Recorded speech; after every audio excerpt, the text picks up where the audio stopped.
अस्सलाम वालेकुम, मेरा नाम लाइबा ज़फ़र है। आप लोग मेरा यूट्यूब चैनल देख रहे हैं। अगर अभी तक आप लोगों ने मेरा यूट्यूब चैनल सब्सक्राइब नहीं किया तो मेरे चैनल को लाइक करें, सब्सक्राइब करें और नोटिफिकेशन के बटन को लाजमी क्लिक करें। रशिया यूक्रेन वॉर अपने तीसरे साल में दाखिल हो चुकी है और कहीं से भी नज़र नहीं आ रहा कि रशिया जो है वो सीज़ फायर के लिए तैयार है या फिर किसी भी किस्म की ब्रेक लेने के लिए तैयार है, क्योंकि गुज़श्ता 24 घंटों के दौरान रशिया ने यूक्रेन के मुख्तलिफ मकामात में 33 मिसाइल्स लॉन्च किए और इसके अलावा 6 ड्रोन्स अटैक भी किए हैं। दूसरी तरफ अगर हम देखें यूक्रेन में, तो कल हमने देखा कि नेटो के जो सरबराहान हैं मुख्तलिफ ममालिक के, तो वो आए हुए थे, सिम्पैथी दे रहे थे ज़ेलेंस्की को और इसके अलावा उसके साथ इज़हार यकजहती कर रहे थे। क्योंकि हमने ज़ेलेंस्की की बॉडी लैंग्वेज पिछले 6-7 महीनों से हम देख रहे हैं कि काफ़ी वीक दिखाई दे रही है। ऐसा लग रहा है कि जंग हार चुके हैं लेकिन एक्सेप्ट नहीं कर रहे। लेकिन अगर हम रशिया की तरफ देखें तो रशिया हमें एक स्टेप जो है वो स्ट्रॉन्गर दिखाई दे रहा है, एक स्टेप आगे दिखाई दे रहा है और इसके अलावा रशिया जो है वो अनस्टॉपेबल भी दिखाई दे रहा है। और इसके अलावा रशिया ने यूरोप की biggest chemical facility, chemical network पर भी कब्ज़ा कर लिया है, जो कि आवदीवका के पास था। यानी आवदीवका जहाँ पर एंड होता है उससे आगे जो है वो केमिकल फैसिलिटी थी, यूरोप की बिगेस्ट केमिकल फैसिलिटी यूक्रेन के अंदर। इससे पता चलता है कि रशिया जो है वो अपने स्टेप्स जो है वो मज़ीद एडवांस कर रहा है। आगे चल के मैं वीडियो में आपको मज़ीद बताऊँगी कि आवदीवका के बाद रशिया कौन से एरिया पर कब्ज़ा करने जा रहा है। इसके अलावा अगर मैं बिगेस्ट फैसिलिटी की जो मैं बात कर रही हूँ, केमिकल फैसिलिटी की, वहाँ पर कब्ज़ा करने के बाद रशिया ने अपना झंडा लगा दिया है कि अब ये जो केमिकल फैसिलिटी है, ये रशिया के कंट्रोल में आ चुकी है। इसके अलावा एक नेटो आर्म नेटवर्क भी वहाँ पर मौजूद था, जिस पर भी रशिया ने अपना कब्ज़ा जमा लिया है। वहाँ पर जैसे ही पता चला कि रशिया ने अटैक कर लिया है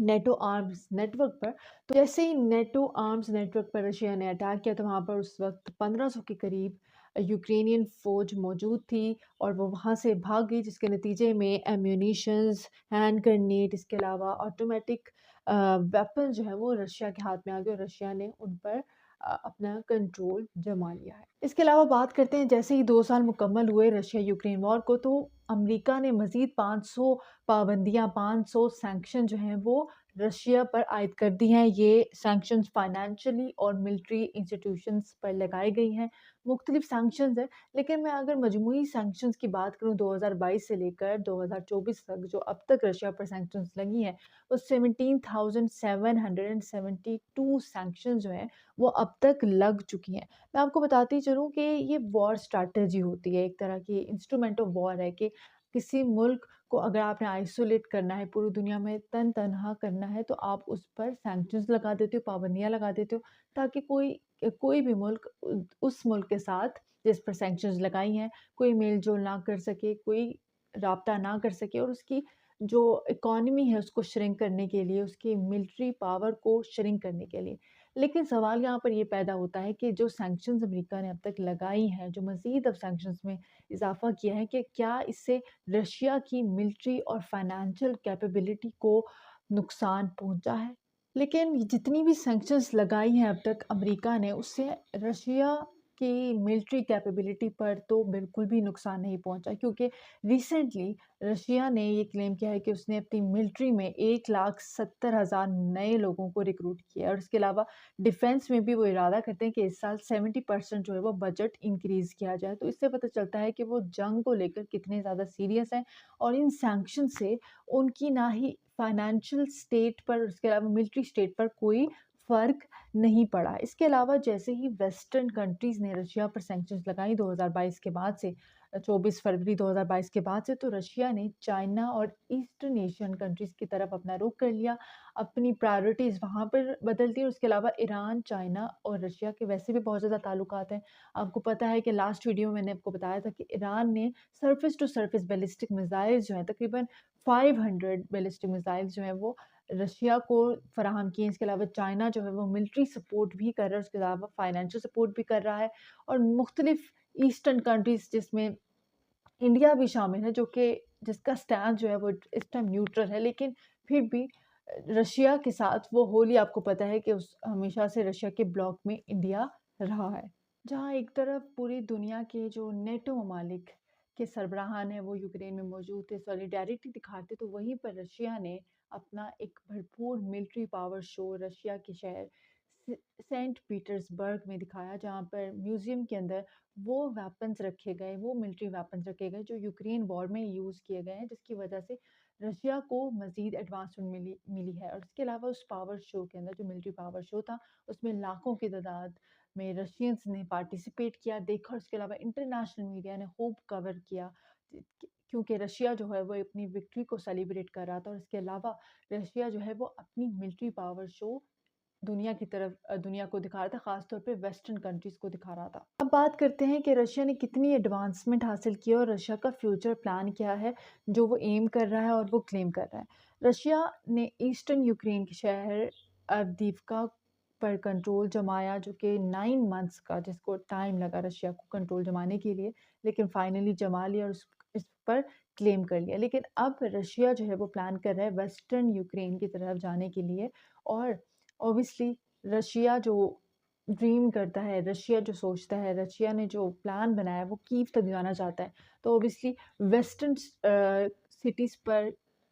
कीव तक पहुंचना बहुत आसान हो जाएगा। अगर वो वेस्टर्न सिटीज़ पर अपना अटैक लॉन्च करता है, तो वहाँ से कीव तक पहुंचना रशिया के लिए बहुत आसान हो जाएगा। ये मैं कुछ मिलिट्री एनालिस्ट से सुन रही थी, तो उनसे मुझे ये बात पता चली कि यूक्रेन के जो वेस्टर्न सिटीज़ है, वहाँ से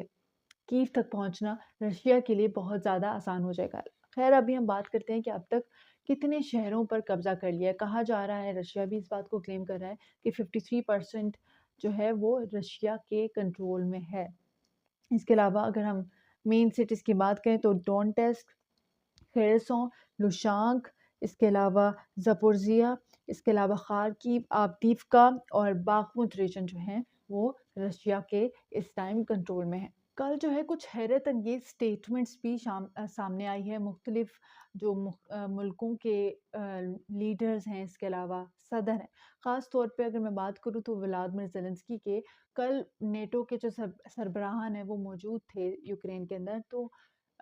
यूक्रेन ने भी एक स्टेटमेंट दी है कि वो अमेरिका को सपोर्ट करेगा, चाहे चाइना पर अटैक करना हो या नॉर्थ कोरिया पर अटैक करना हो, तो यूक्रेन जो है वो सपोर्ट करेगा अमेरिका को। खैर, यूक्रेन जो इस टाइम वॉर टोर्न कंट्री है, जो इस टाइम फेलियर जो है वो एक्सेप्ट नहीं करना चाह रही और बुरी तरीके से हार रही है रशिया यूक्रेन वॉर को। लेकिन फिर भी जो व्लादिमीर ज़ेलेंस्की है, यूक्रेन के प्रेसिडेंट हैं, वो इस तरह की स्टेटमेंट दे रहे हैं, जो कि मेरे लिए बहुत ज़्यादा हैरानकुन बात थी। इसके अलावा यूके जो कि पहले यूक्रेन में इन्वेस्ट करके पछता रहा था, कह रहा था कि पैसे जो हैं वो ज़ाया हो रहे हैं। इसके अलावा उसने कहा है कि 311 यानी 311 मिलियन आर्टिलरी रिजर्व्स उसने रखे हैं यूक्रेन को देने के लिए। खैर, ये एड का ऐलान तो अमेरिका ने भी किया है $60 बिलियन का, अभी तक वो पेंडिंग है, दी नहीं है, और यूक्रेन को देने के लिए यूके ने भी ऐलान कर दिया। अब देखते हैं ये पहुँचती है या नहीं पहुँचती। इसके अलावा जर्मन के चांसलर ने कैटेगोरिकली बोल दिया है कि जो भी रशिया से पंगा लेता है तो उसका अंजाम हिटलर जैसा ही होता है।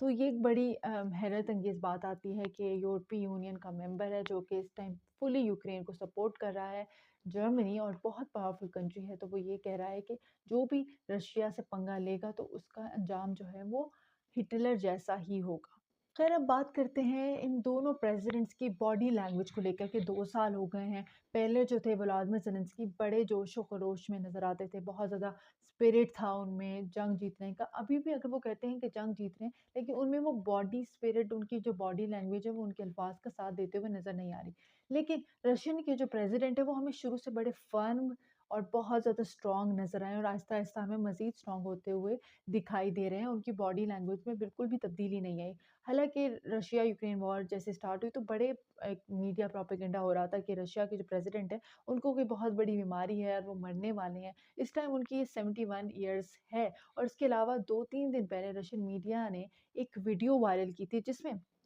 रशिया के जो प्रेसिडेंट हैं वो टॉप गन मोड में हमें नज़र आए थे, जिसमें वो न्यूक्लियर कैपेबल बॉम्बर एयरक्राफ्ट में एज़ अ को पायलट जो है वो जहाज़ में बैठे हुए दिखाई दे रहे थे। और इसके अलावा अगर मैं बात करूँ कि कहा जाता है कि जब आप लोगों ने आपने एयरक्राफ्ट अगर उड़ाना होता है, आप पायलट होते हो, तो आपकी फ़िज़िकल हेल्थ बहुत स्ट्रॉन्ग होनी चाहिए, आपका ब्लड प्रेशर कंट्रोल होना चाहिए, आपकी हार्ट हेल्थ जो है वो कंट्रोल होनी चाहिए और इसके अलावा आपको पता होगा कि पायलट के लिए एक फ़िज़िकल और इसके अलावा मेडिकल हेल्थ कितनी ज़्यादा ज़रूरी होती है, इम्पॉर्टेंट होती है और उसके कितने ज़्यादा टेस्ट होते हैं, तब आपको अलाउ किया जाता है और एक सर्टेन एज तक आप जो है वो जहाज़ को उड़ा सकते हो। लेकिन 71 इयर्स की एज तक आप